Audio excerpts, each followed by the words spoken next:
All right, folks, welcome to Table Talk here at the Philadelphia Sports Table Podcast Show, the longest-running weekly Philly sports podcast show in the world, 12 years strong. And yes, folks, we have to get into this Penn State football program. As many know, I'm a Penn State alum. I've got a Penn State alum on with me this week to talk about this team, what has happened with it, the surprise of where this season has gone. We've got our good friend Mike Raymond from Fox Sports Radio of the Lehigh Valley. My friend, thank you for coming on. I know you've been talking about this over at Fox Sports Radio of the Lehigh Valley for basically the past week. I hope it's not going to be old hat for you, but man, I appreciate you taking the time to join us here. No, Jeff, anytime I get to talk with you, I'm just pumped to do it because I know the passion's there on both of our ends. But yeah. I got blamed. I just got done telling you I was away for about 15 days in Europe. And right around the time, so I missed the Oregon game, I missed the UCLA game, and the Northwestern game. So yeah, I was beginning to think it was my fault, but then of course we blew it against Iowa this weekend. So true. And I'm back in the States, so you're only 75% culpable here, like at this point here. But man, I heard it from everyone. I would imagine you did. Look, never in a million years did I think that we would see the Penn State football program where it is right now at this very moment, Mike. They were supposed to be a contender for the national title, for the love of God. They've lost 4 games in a row. Some will say it started, of course, when Oregon basically took the soul out of them. I rewatched that game, and you could actually see the soul of the Penn State football program just coming away and coming apart from the team. They went ahead and, of course, fired their head coach, James Franklin, which means they're just floundering at the moment. And I was thinking to myself after the third loss, Franklin may actually need to be fired, but I thought it was possibly going to be, if it were to happen after this season, and we're going to get into the James Franklin firing, of course, in just a bit. But I first wanted to talk about just the overall level of shock throughout the fan base at this point. My, quote, shock meter is basically up at a 10 at this point. Like I said, I never in a million years did I think something like this would happen to the Penn State football program. How shocked are you about how things have gone this season for this Penn State football program, Mike? And I guess, too, there's a lot of discourse around this as we might have seen this coming. Should we have seen this coming? What are your thoughts here to start us off, buddy? Yeah, I mean, I'm not entirely shocked that they lost to Oregon, what really derailed the program was the following week at UCLA. Like, you can overcome a loss to Oregon, with the expectations being what they were going into that game. You really thought that was going to be one of the ones you were going to get on the right side of. Yeah. And, it took until the fourth quarter for the offense to wake up. And then, before you know it, you're in overtime and you have to lead in overtime. You felt pretty good about it. And then just you can't throw that ball if you're Drew Aller. I mean, that throw and the throw against Notre Dame in the college football semifinal last year, those are 2 balls Drew would love to have back. And then the spiral that ensued, to me, fundamentally at its core, it started at the beginning of the season when you think about the expectations placed on this program. And for the very first time, we were looking at this season as an all-in season. So you went out into the transfer portal, you got 3 wide receivers out there. You went and hired Jim Knowles for a king's ransom, a bounty. Pat Kraft said if there was a resource you need, he's going to open up the coffers and find you a path to the national title game. And it was a departure for me watching James Franklin approach this season because he was embracing the expectations. He said the expectations are earned because of all of the returning talent, and they weren't going to shy away. That's a much different mentality than he's ever preached in his previous time at Penn State. It's always been that 1-0 week to week mentality. So I took that as, okay, well, maybe this is the logical next step in saying we are going to challenge ourselves and we are going to put the expectations out on ourselves. But then you saw the slow start in the non-conference, and you hear rumblings. I was at the Florida International game, and I was like, what is happening here? And the first half of that game was completely not like they were actually in the moment on the field. That's what they were playing scared. They were playing scared. Yeah. They were playing not to win. They were playing not to lose. And I think that some of the criticism was probably warranted. The running game didn't look like it was going to be as dominant as it once was, with all the returning of talent on the offensive line and Yeah. being able to keep Katron Allen and Nick Singleton. They didn't go to the NFL. They didn't go to another program. They wanted to go out as 1 and 2 in the all-time rushing leader list, and it just sputtered to a start. And I figured maybe you would see a little bit more cohesiveness in the Oregon game. And the early part of that game, you really didn't see it, certainly from the offensive side. To me, though, with the meltdown here on the defensive side of the ball, not being able to stop anybody, and you can say all you want that the Jim Knowles defense takes a little bit of time to implement, and you got to get these guys used to it. That only goes so far, man. You got to, at a certain point, you have to start stopping somebody playing complementary football. If your offense at Iowa this past week was going out and had that long drive in the fourth quarter, and then Iowa gets the ball back, and in 2 plays they're at the goal line and they take the lead, and it's like that is a demoralizing, non-complementary, way to operate this. So it's frustrating to watch. And the other thing I wanted to mention as it pertains to the season is the emotion. We know James Franklin is an emotional guy. He wears his heart on his sleeve. He always is known for the mantra, it starts with I love you, it ends with I love you. And I think there's a certain emotion that you didn't see from Franklin once the UCLA game was over. He looked like his heart was ripped out. And I think as a result, it infiltrated that locker room. Not that they didn't want to play for James Franklin, because I do believe a majority of these players really love him and were gutted for the fact that he was shown the door. But I think that is an emotional locker room, and I think they were kind of playing off of his emotions. And once that UCLA game happened, you saw it at the end of that game. He was deflated. He knew what the expectation. It's almost like what was coming. He knew it was coming. I just don't know if he knew it was coming as fast as it did. Yeah, that's a good segue to get into him being let go here. His firing, man, 12 years as the head coach of this Penn State football program, and he did some great things for this program. Mike, you and I have talked for years now about James Franklin. I've always been a James Franklin fan, but he was also disappointing in the way where, he couldn't really beat top tiered and top ranked teams in the country. Yes, it was disappointing, but I think at the end of the day, he really did do more good for this program and for the kids and the school overall. And, like I initially said, I thought they would wait until the end of the season to fire him if that was what was going to happen. But it happened so quickly, like you said. And I wonder why. I think it's sometimes important to ask that question, why. Part of me feels, and honestly, I've been talking to some friends of mine about it, some other Penn State alum about it. Like, I do wonder, because there's always so much money out there. We know that in the world of sports, especially in college football now with what's going on with NIL. Part of me feels like there was some alum funder with millions of dollars who said, look, I'm going to give you the money to buy out his contract now. We're going to start over. This is what I want to do for the Penn State football program at this point. I don't know if it's something that's that simple, but I want to get your thoughts about his firing, why it happened mid-season, and, basically what we've been seeing and just trying to digest here. Yeah, I mean, if you want to talk about the timing itself is interesting, because you might think you might want to wait until the bye, where you have that extra week to prepare, so after the Iowa game.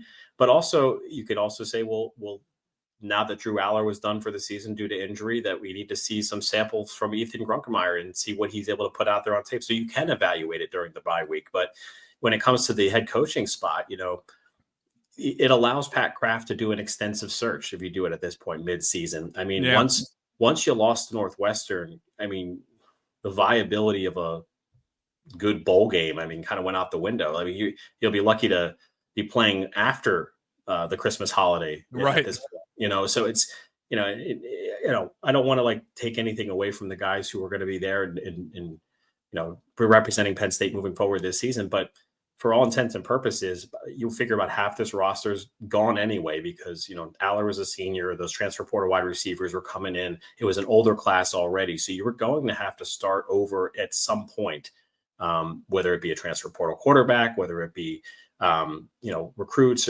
filling through. So like, not only have the recruits you're worried about, you have to worry about the head coaches. I'm sorry, not only the head coach, but the coordinators. Is Jim Knowles going to be back? Is Andy Kotelnicki going to be back? I mean, the buyouts for those guys aren't, a drop in the pan as well. Yeah. So like, there's a lot of different things you have to factor in here, but this allows you to take your time with it.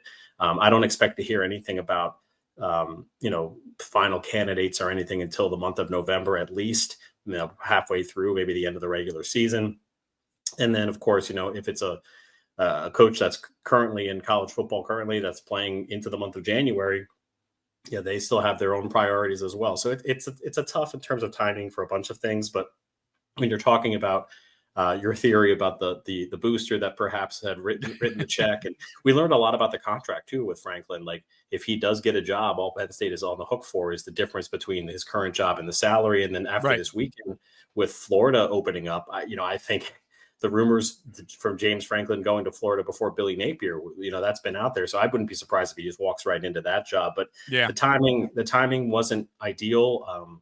But people were calling for blood. Fans, national pundits, local pundits.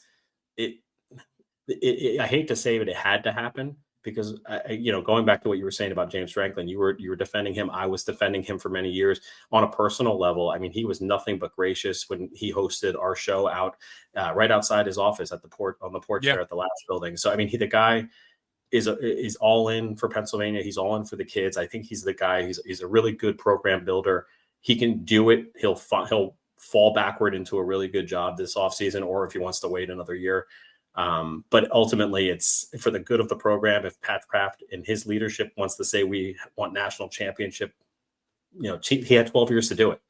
And I will throw out the first few years were obviously very difficult, but from 2017 on, I think he was working with a full deck. And you can talk about the alignment he was always talking about with the university president, the athletic director. He had the resources going into this season. A lot hinged on this season. Man, it's just amazing. I'm still in shock. Going back to where we initially started this, I'm still in shock. But we're going to continue to get into, more Penn State football talk here, folks. We are going to take a couple breaks here during our Table Talk interview show. We're going to take a break right now. But when we get back, we're going to talk more about what the new coach may actually look like, and where his legacy, James Franklin's legacy, is going to go. So when we get back from break, we're going to be diving into that. Stick with us.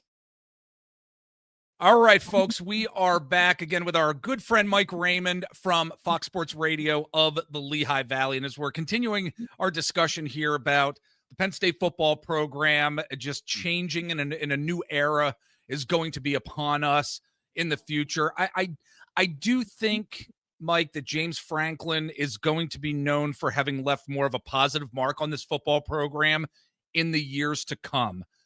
I do, based on his recruiting, based on all the great leadership qualities that you were talking about before we went to break. And again, yes, the disappointments of not getting to that next echelon of the Ohio States, of what Michigan did when Harbaugh was there, and some of these other programs as well, Alabama over the years. I do think, though, that years down the road, he will be seen as somebody who took over for O'Brien, and after the horrendous and awful Sandusky storyline, the awfulness of that, and just helped to get this program really back onto its feet. So I don't know. What do you think James Franklin's legacy is going to be as we continue to move forward away from his tenure? What are your thoughts here? He came in with the exact same reputation as he left with. He was an unbelievable recruiter. He was an unbelievable people person. He was a great representative of the university when he first got there. He took every opportunity to talk to any person who wanted to talk to him. That he took feedback. He talked about the direction that he wanted to see this program go. So the guy grew the football program to be a consistent, double-digit win team. And I know that, people, I don't think people know the concept of really what that takes from a coaching perspective. And it's, we took it for granted. And those are disappointing losses to Ohio State. And there are disappointing losses to some other teams in the bowl games and college football playoffs. But at the end of the day, he did his job. He led with integrity.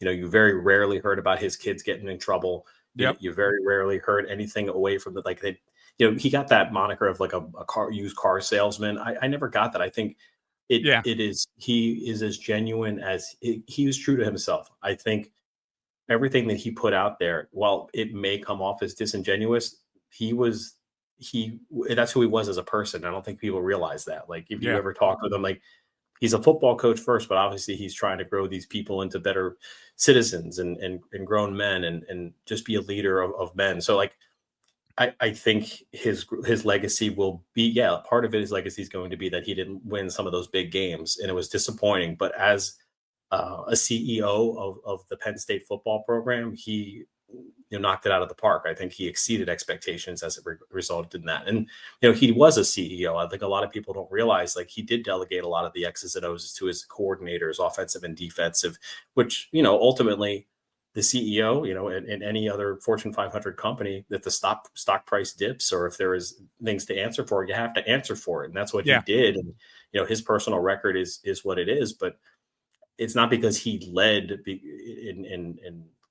in a way that was deserving of criticism. I don't think that's it. The X's and O's are what they are. In-game decisions are what they are, but he was an excellent CEO and an excellent representative of Penn State. Yeah. And I think that's what he's really going to be remembered as. Like 10 years from now, we're going to say, you know what, even wherever the program is at that point, whether it's successful, whether it's still trying to find its feet, I think people are going to look back on James Franklin's 12 years and say, you know what, he really was the kind of football coach that this program needed at that particular time.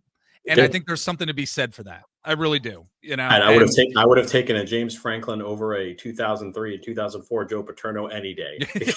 That was my junior and senior year of college when we won 3 and 4 games, and the infamous 6-4 Iowa loss at home. And those were some dark times for the program. And of course, you saw the end of the Paterno era was very unceremonious as well. But he has his own legacy. Franklin has his own legacy, and that includes being second all time in wins at Penn State. So I wouldn't be cowering away if I'm James Franklin. You can hold your head up high and say that you he didn't go into these big games wanting to lose. Like people don't understand. Like it's not his intention. He wanted to win just as bad as everybody else. It didn't happen for him. And if at a certain point you got to hold him accountable for it, and that's what happened with Pat Kraft. Absolutely. Well, let's get into what this new head coach may actually be. A little under the weather, folks. Sorry, I'm with you, man. Right there. All good. Oh my gosh, yeah. The new head coach for this Penn State football program. What this individual should look like. I genuinely wonder what they're going to be looking for. Like, people are always saying, "Oh, Nick Saban." Nick Saban's not coming to this program. I'm sorry, Nick Saban is not coming out of retirement. Miss Terry says no. Yeah, exactly. That's not happening. Matt Rule's another name. Jeff Brougham from Louisville has been nominated as well. Or mentioned, not nominated. Yeah. I'm losing my mind right now. You're fine. Holy cow, not finding my words here. But I'm just wondering what kind of head coach this football program is going to need in the future, want in the future, because I would imagine some of the boosters are going to have at least some level of say in who this may be, possibly given contribution levels to the athletic program. I don't know. Like, what do you think we're going to be seeing here, Mike? Yeah, I mean, here's what I'll say in a nod to James Franklin. Everything that James Franklin was, and a better X's and O's guy. That's what I think this program needs. Everything that James Franklin was, and a better in-game coach and X's and O guy. Like that's what this program needs.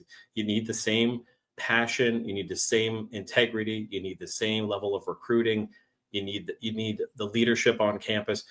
And then also you need to know how to do it in real time, making adjustments in the game, scheming your way to victories. That's what this program needs. I feel like I don't know who that person is, because it's like they'd be here.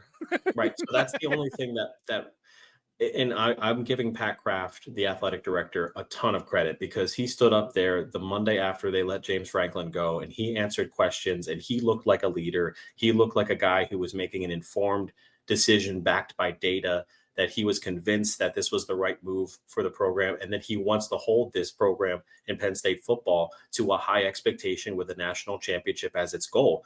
Everything that he said there, we all want as Penn State alums and fans and just people who appreciate college football. Penn State is a blue blood of college football, and it's great it would be a great story to tell if after 40 plus years you can figure out a way to get a national title. It looked like it could have been this year. It didn't work out. So you go back to the drawing board and find that guy. Some of the names you mentioned, Nick Saban, I don't buy it for a second that he would come out of retirement and his Ferrari dealerships and all, they take a step away from all of that. I think he's living the good life on College game day. Matt Rule, with the obvious connection with Pat Kraft from their time at Temple. I understand they're close personal friends. I also think that might be a reason that might rule him out, because I think he might be too close to it. I mean, we talked about Pat Kraft and James Franklin being personal friends, and Pat said how hard that was going to go up to the Lash building and say they were going to make a change at the leadership position with the football program. They were close friends. It's all business at the end of the day. But I'm not sure if Pat Kraft wants to put himself in a similar situation with a guy like Matt Rule, who he has a personal relationship with. That's up for him to decide. Personally, you don't get rid of James Franklin and put in Matt Rule, who has a very similar record versus top 25 teams. And I understand a lot of that time was at Temple and, his time at Baylor. It's not necessarily reflective of Nebraska. And you just want to throw the NFL Matt Rule. You want to throw that out. Yes. With the Carolina Panthers. But, if you're asking me who I'd like to see, there's one name that not a lot of people are talking about, and it may be minorly controversial, but Pat Fitzgerald, familiar with the conference. He was a Big Ten coach. Now, I understand there was some controversy on the way out at Northwestern, but if you haven't followed it, he got a nice settlement from Northwestern. They were not able to prove any kind of wrongdoing of him endorsing hazing or anything on the Northwestern campus. And he was an All-American player in the Big Ten and knows the conference. And I think he's very similar to the style of coach, like very passionate and would go all in. And I think a lot of players would love him. And then you think about what he would be able to do with the resources that Penn State's willing to give him. I think it could be a really good marriage there. I've heard Brian Hartline, the offensive coordinator for Ohio State, I'd be intrigued by that. Mike Elko at Texas A&M, I'd be intrigued by that. Kurt Cignetti went out the window with the extension. I expect Lane Kiffin's name to be out the window soon with an extension at Ole Miss, but I'd very much be interested in Lane Kiffin. Matt Rule, I'm not huge on. John Gruden, I'm not huge on. I'm not up for the shtick. He might be a really good X's and O's coach offensively, but I'm not in for John Gruden. I don't know if he would be my first choice at the college level. So those are some of the names that I've heard. But if it was me, Mike Elko would be interesting. Definitely Brian Hartline, but Pat Fitzgerald would be the guy that I would like to see. It's an interesting name. Yeah, it's an interesting name. Fitzgerald, the winningest and longest tenured coach in Northwestern history. I mean, yes, I think his record is 110 wins, 110 losses in a pretty tough job. And they were kind of trending a little poorly towards the end of his tenure there. I think they went they were 4-20 in his last two seasons as the NIL era began, but he's definitely going to have interest. Resources. Yeah, he doesn't have the resources like at Penn State, and we haven't heard of his name, and that could also help solve some of your financial woes, because maybe he doesn't take as much because he got a pretty nice settlement from Northwestern, so it's may not be about the money for him. So that kind of offsets with. Because if you think about it, the one thing people don't talk about, they talk about the buyout for James Franklin, $50+ million or whatever it is, which we talked about gets offset if he gets another job, whatever. Yeah. But then if you have to buy out Andy Kotelnicki, if you have to buy out Jim Knowles, do you have to buy out or like go out into the portal and get other guys? And so there's a whole about a bunch of other checks that have to be written when you get to the end of this season. So if you can get like a way to find a creative way to save a few bucks, that might solve things. All right, anyway. Folks, we're going to take another quick break. And then when we get back, we're really going to dive into as well, just what's happening with the players, our thoughts on the players, questions about recruiting, and, one word to describe where this Penn State football program is at. We're going to be back in just a bit. Stay tuned. All right, we're back with our good friend Mike Raymond from Fox Sports Radio of the Lehigh Valley. Mike, tell everybody where they can find you on the socials. We didn't do that yet, where they can connect with you if they want. Yeah, I mean, I'm out on Facebook, Mike Raymond or Mike Raymond LV on Instagram and Twitter. If you're interested in following, I come out of my shell every once in a while and start the pod on Yep. there. But if you want to hear us, give us a listen on lvfoxsports.com. You can stream all of our local content there. Our podcasts are available on Apple and Spotify, and you can definitely hear us on the happy hour and on Saturday mornings with me. So. That's 4 to 7 weekdays live, and all the podcasts are there for your convenience on lvfoxsports.com. Always good stuff, folks. Always good stuff from Mike. So as we're moving along with this conversation here, a lot is going to be up in the air with a lot of these players, just these players' athletic lives, in a sense, being upended. I cannot imagine how a lot of these players feel. I mean, reports just came out this past week about Drew Aller, some of the mental health issues that he has gone through, and what this means not only to him, but teammates, just other coaches. I wonder just where the players go from here on out. I wonder where the recruiting goes. There's certainly questions about how the recruiting is going to go, the future of current commits. I know it's a general question here, Mike, but what should we expect from the Penn State football team and the program here for the rest of the season? What are your thoughts? Yeah, I think a lot of it's going to be decided here in the next couple of weeks, because I don't want to say that players are going to quit or anything like that, but they could opt to take red shirts, those who haven't already played 4 games, and protect their eligibility if they want to go somewhere else. And I really am going to keep my eye on what Katron Allen and Nick Singleton are going to be for the next few weeks, because their time is coming to an end, and they don't want to hurt their draft stock. I don't think Drew necessarily hurt his draft stock with the injury. I think his play on the field might have hurt his draft stock before that. But what I will say about Drew Aller is similar to James Franklin, is the guy put in the time. I think he was also put in a bad situation. We talked about the fit of the offensive coordinator hire, and maybe this is the biggest problem of the James Franklin tenure. The biggest mistake was the hire of Andy Kotelnicki, because the gadget type plays with a pro style quarterback, I never really understood the fit there. If you were going to commit to Bo Pribula last year and he was going to be the dual threat type quarterback, then it makes a lot of sense to hire Andy Kotelnicki. If you're going to commit to a pro style quarterback, it didn't make a lot of sense for Drew Aller to be running that offense. But when it comes to the players, I think the right guy is at the helm, Terry Smith.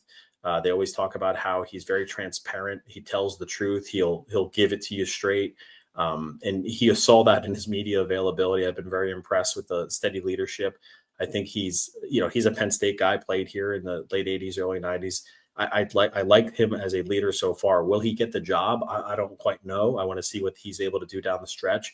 I did see a little bit of a swagger difference, at Iowa. I think it was a tough spot for Ethan Grunkemeyer to come in. I think he needed a little bit more, some more reps, to truly be comfortable in that hostile environment. But it's a lot up in the air right now in terms of the identity of the team, and it's not going to be clear until once the new head coach is hired, because those players will figure out, am I going to be a good fit for this person's style of play? And then I need to make the tough decision and put myself in the transfer portal. But you rest assured, most of these guys have already been contacted, or their representatives have already been contacted, parents or whoever. There's going to be a lot of wholesale changes at the end, and whoever comes in next year is going to be a difficult challenge, but not an impossible challenge, because of the commitment of leadership in the athletic department. It's a really good word you use there, identity. What's the identity of these players, and then the overall football program too? And it's a good place for us to close here, Mike, because I'm hoping you can give us one word to describe the Penn State football program at this particular point in time, as we are recording this October 20th, 2025. What's that one word, and why would you use that word? So I'm going to go with tentative. Okay. Because there's so much that's been that's uncertain at this point, because a lot can change in 2 weeks. I think Terry Smith is going to really take a look this bye week and look at the depth chart and find out if the right players are going to be in the lineup. I think we saw it last week at Iowa. Kobe Howard is a guy we heard a lot about from the wide receiver spot. He's a young, I believe he's a freshman wide receiver. He got into the game and made a catch and made a first down, and he's ready to go. Like, he put something out on social media today where he was like, "Oh, I was stuck in traffic. Now I'm here." So, Right. I'm curious if a guy like Tyseer Denmark, at the wide receiver spot, a guy that Penn State was competing with Oregon to get his services. Like, will he have an opportunity? Will some of the running backs, like Quentin Martin, is a guy who had an impact last year. Will he have an opportunity to, come in and spell Katron Allen and Nick Singleton? There's going to be guys that are going to get an opportunity, because I think what Terry Smith has said is he wants to make sure that the best players are out there and putting them as a team in the best position to win. So we're going to see Terry evaluate the staff. He's going to evaluate the depth chart, and he's going to try to find the one thing I'll give Andy Kotelnicki a lot of credit for doing last week at Iowa was you gave the ball to Katron Allen, I think, like 28 times. Yes, it was crazy. 140 yards and 2 touchdowns. It's like, you didn't give it to him on the most important play when the final offensive drive where they gave it to Nick Singleton inexplicably up the middle for a 1-yard gain on a third down. But, at the end of the day, I think with the proper amount of preparation, like, they lost a practice the day that James Franklin was fired because of all of the emotions that went into them. They wanted to give the kids some time to reflect and then come back fresh on Monday. But there was a lot that happened in a short amount of time. And even despite that, they were in a position to win at Iowa. So, here's one thing that I will say. James Franklin, 0-5 against the spread this year. Yeah. Terry Smith 1-0. Even though I took Iowa -2.5 and they only won by 1. So I was smacking myself in the head there. But here, that's just my luck this year with my wagers. But no, tentative would be the word that I'd look at. And until you have that leadership in place, it'll be a little bit tentative. So just ride the wave. Don't get too high or don't get too low if you're a Penn State fan. Once the Northwestern loss happened, I mean, this season was pretty much done to begin with. So you just go out there and you play for the yourself, your pride, and then of course the university. So that's what I want this team to do. And I think Terry Smith will get the most out of the players here the rest of the way. It's a great way to end this Table Talk interview show this week here at the PST Podcast Show. If you're watching on YouTube, make sure you like and subscribe to us. Also hit that bell to be notified when we post new videos. We got a lot of great content coming to you this week. We are on the socials out there as well. Just search out the Philadelphia Sports Table.